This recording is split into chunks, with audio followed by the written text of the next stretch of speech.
फिर लो एक वापस एक चीज है, एक रानी है, रूठी रानी के नाम से जानते हैं। हालांकि अभी जब मैं पिछली एक क्लास में पढ़ा रहा था तो मैंने बताया था कि मेवाड़ में एक राजा जी हुए थे जयसिंह, और जयसिंह की एक परमार वंश की रानी थी कोमला देवी, उनको भी रूठी रानी कहा जाता है, और जयसमंद के पास में उसके महल बने। पर फिर भी अपने राजस्थान की हिस्ट्री में जिस रूठी रानी का नाम लेते हमारे जो दिमाग के अंदर थी वो मालदेव की रानी थी। एक कहानी है, सुनिए आप। हुआ यूं कि जब मालदेव इधर उधर आसपास में अटैक कर रहा था, जब उसने नागौर, अजमेर, जालोर सब जगह अटैक किए, बीकानेर, बहादुराजून, रायपुर सब पर अटैक किया, तो उसने जैसलमेर पे भी अटैक किया। और जैसलमेर में उस समय एक राणा जी हुआ करते थे, लूणकरण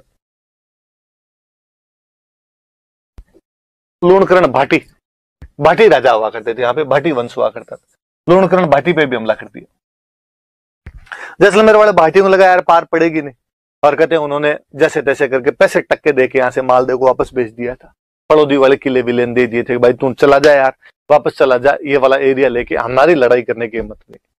मालदेव एक बार तो एरिया वगैरह लेके वापस आ गया था। अब जैसलमेर वाले भाटियों ने आपस में बैठ के सोचा कि यार आदमी एक बार पैसे लेके या एरिया लेके चला गया, इस बात की क्या गारंटी है कि दोबारा नहीं आएगा। और हमने इतिहास के अंदर देखे, मैंने बताया था आपको कि गुजरात वाले बहादुर शाह को कर्मावती ने रणथंभोर का किला दे दिया था, फिर भी अगले ही साल उसने अटैक कर दिया। तो यार ऐसे तो पार पड़ेगी नहीं, कोई परमानेंट इलाज करना पड़ेगा।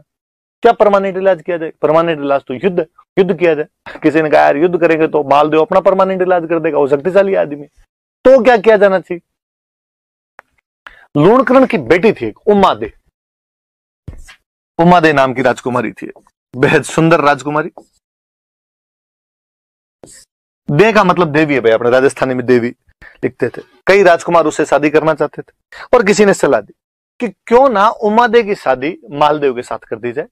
उमादे सुंदर राजकुमारी है, उसके लिए योग्य वर की जरूरत है, और मालदेव से ज्यादा योग्य वर कौन हो सकता है? उत्तर भारत का सबसे शक्तिशाली राजपूत राजा था।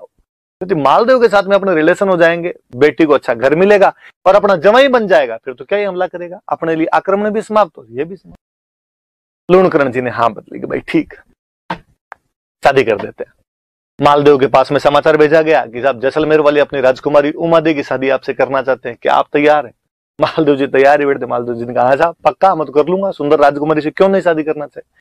कहते हैं मालदेव जी यहाँ से बारात लेके जैसलमेर गए, खूब बड़ी सी बारात गई थे, बड़े राजा की बारात जाए तो जानी थी। तो अभी भी अपने गांव में रिवाज होता है कि जब बारात जहां पे रुकती है, डेरा बोलते हैं, डेरा। आप डेरे कैसे समझोगे, कोई इंग्लिश मीडियम वालों के समझ नहीं है, शहर वाले टावरों के। राज के प्राथमिक विद्यालय गांव में तो उसी में रुकती है आजकल तो जाके। मैरिज गार्डन टाइप का कर दो जी, होटल कर दो जहां पर आप बारात को रुकवाते हो, तो डेरा बोलते हैं उसको। तो कोई ना कोई जगह होती है जहां पे बारात को रुकवाते हैं। तो पहले ऐसा हुआ करता था, गाँव में तो अभी भी होता है कि जहां भी बारात रुकती है वो जो डेरा होता है उसको देखने के लिए महिलाएं जाती है।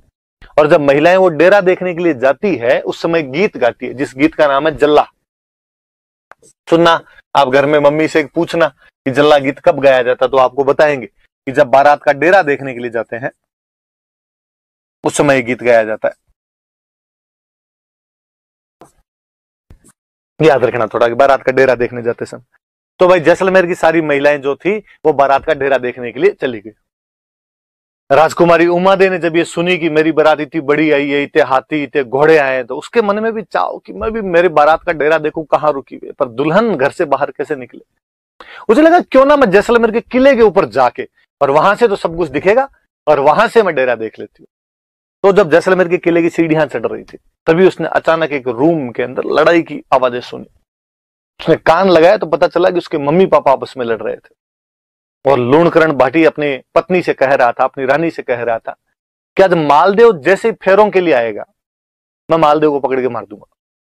और रानी बेचारी के क्यों मार दोगे, बेटी का सुहाग है अपने, आप ऐसे कैसे मार सकते हो? और उसने कहा नहीं, कोई सुहाग वाग नहीं, ये मंगता थोड़े दिन पहले अटैक करने के लिए आया था अपने, और ये तो दबाव में आके शादी करनी पड़ रही है, वरना मैं शादी आज करूं कल करूं। अब ऐसे तो इसको प्रत्यक्ष युद्ध में तो मार नहीं सकते, डायरेक्टली तो इसको मैं मार नहीं सकता, इसलिए आज मौका है, फेरों में तो अकेला आएगा, अकेला आएगा तब मैं मार दूंगा इसको, और यदि तूने किसी को बता दिया तो देख लेना पहले तेरे को मारूंगा। बेचार रानी डरी हुई, क्या करे पर पति के सामने। जब उमादे ने बाहर ये सब बातें सुनी, उमादे को लगा अब क्या किया जाए। एक तरफ मेरे पिता है जो मेरे होने वाले पति को मारना चाहते हैं, एक तरफ मेरे पति हैं जिनको इस धोखे की जानकारी नहीं है, मुझे क्या करना चाहिए इसमें। और फिर उसे लगा कि किसी हिंदू लड़की के लिए सगाई अपने आप में आधा विवाह होता है और मुझे मेरे पति का साथ देना चाहिए। और कहते हैं उसने नीचे आके एक लेटर लिखा और गुपचुप तरीके से मालदेव के पास पहुंचाया कि मालदेव जी, आज जब फेरों में आओ तो थोड़े सावचेत रहना, क्योंकि मेरे पिता आप पर हमला कर सकते हैं। मालदेव जी ने लेटर पढ़ा और मालदेव जी राजी हुए।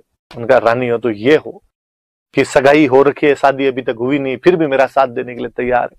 उन्होंने वापस समाचार भेजा कि थैंक यू, जैसे तुम वैसे नहीं मरता इनसे, पर तुमने थोड़ा सावचेत कर दिया तो और ठीक है। और अब मालदेव जी ने अपने साथ में जो बाराती गए हुए थे उनमें से 2 ढंग के बॉडी बिल्डर से छांटे और उन बॉडी बिल्डर को कहा कि तुम दोनों का एक ही काम, आज लूणकरण को फेरों में मत आने देना जब तक मेरे फेरे नहीं हो जाए, बाकी मैं देख लूंगा। उन्होंने कहा ठीक है।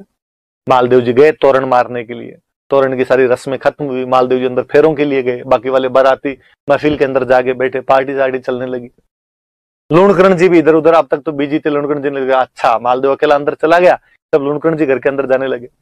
और वो जो 2 राठौड़ इधर से गए हुए थे, बाराती इधर से, थोड़े बॉडी बिल्डर जिम विम जाने वाले से थे, उन्होंने लूणकरण जी को कहा, अरे लूणकरण जी किधर जा रहे हो अंदर? वो ताक में बैठे थे तैयार। लूणकरण जी ने कहा मैं तो अंदर जा रहा हूँ फेरों। अरे क्या फेरों के अंदर जा रहे हो, यहाँ बैठो, 2-4 पेग सेक लो हमारे साथ के अंदर। और उन्होंने कहा अरे नहीं नहीं, आप समझते नहीं, और अंदर तो कन्यादान करना है, मुझे अंदर जाना पड़ेगा। उन्होंने कहा कन्यादान कोई कर देगा, कन्यादान भाई कर दे, कन्यादान चाचा जी कर दे, कन्यादान ताऊ जी कर दे। और वास्तव में ये तो मैंने फिल्मों का फैशन देखा है कि फिल्मों के अंदर यूं दिखाते हैं कन्यादान पापा को ही करना पड़ता है ना। गांव में तो देखते हैं कोई कर देता है कन्यादान, ही तो करना है, घर का कोई सदस्य होगा कन्यादान कर देगा।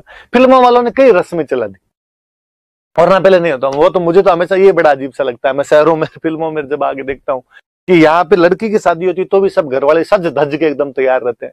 गाँव के अंदर तो यार लड़की की शादी में भूत भुआड़िए हुए रहते हैं, पता ही नहीं चलता है। बहन बेटी की शादी हो तो कि आराम करने का मौका नहीं मिलता, कौन नए कपड़े पहने, कौन तैयार हो, जैसे चल रहा है वैसे करते रहो अपने आप। पर शहरों का फैशन है, पैसे वाले लोग होते हैं, काम करने वाले दूसरे होते हैं, यहाँ सब सज धज, पता ही नहीं चलता बाराती कौन है घराती कौन है।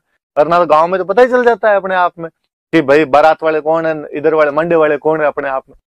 तो लूणकरण को उन्होंने बिठा लिया, बैठ जा। लूणकरण जी समझ गए कि इनको पता तो चल ही गया। लूणकरण जी चुपचाप बैठ गए। कहते मालदेव जी के फेरे संपन्न हुए एकदम। दूसरे दिन मालदेव जी की बारात वापस रवाना होने लगी। जब पहले राजकुमारियों की शादी करते थे तो कहते भाई राजकुमारी अपने ससुराल जाके खुद काम थोड़ी करेगी, तो काम करने के लिए दासियां होनी चाहिए, तो साथ में दासियां दिया करते थे।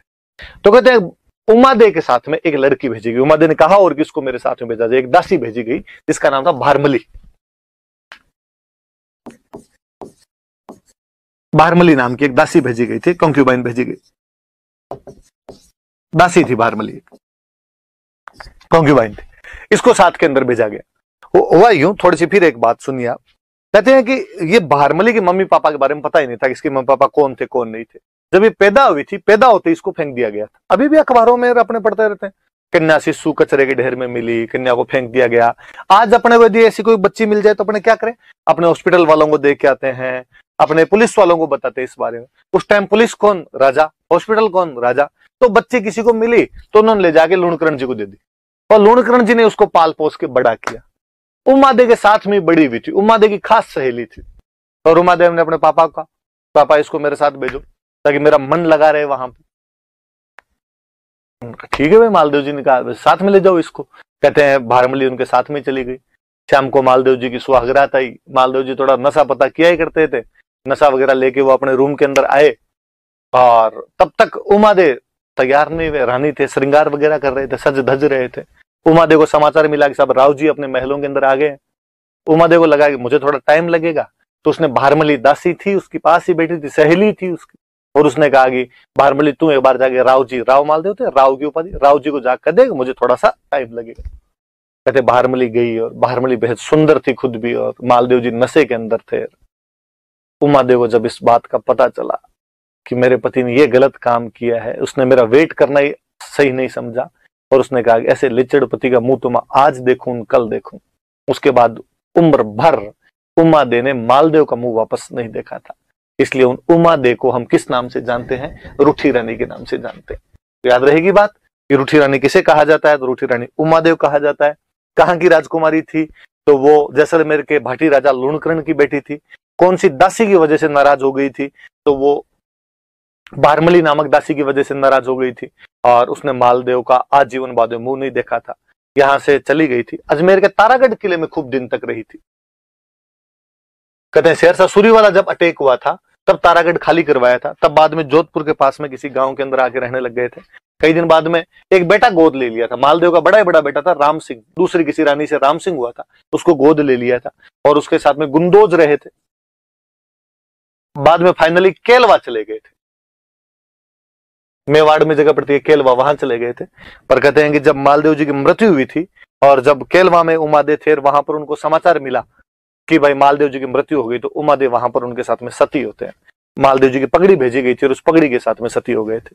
और उन्होंने कहा भाई वो बेलखना था, उसने अपने पति होने का धर्म नहीं निभाया, उसने गलती की, बाकी मैं पत्नीव्रता नारी हूं, मैं अपने पत्नी होने के सारे धर्म निभाऊंगी। और वो मालदेव जी के साथ में बाद में सती हो जाते हैं। उस उमादेव जैसी पतिव्रता नारी को हम आज भी याद करते हैं, उसके स्वाभिमान को याद किया जाता है। क्या स्वाभिमानी महिला थी जिसने गलत बात की, पति की गलत बात को स्वीकार नहीं किया तो नहीं किया और आजीवन अपने पति से अलग रही। इसलिए हम उसको किस नाम से जानते हैं? रुठी रानी के नाम से जानते हैं। अजमेर के तारागढ़ किले में रही थी, बाद में फाइनली लास्ट में तो राम को लेके केलवा चली गई थी और केलवा में वहां अपने पति की पगड़ी के साथ में क्या हो गई थी? सती हो गई थी। मूल तो कहानी ये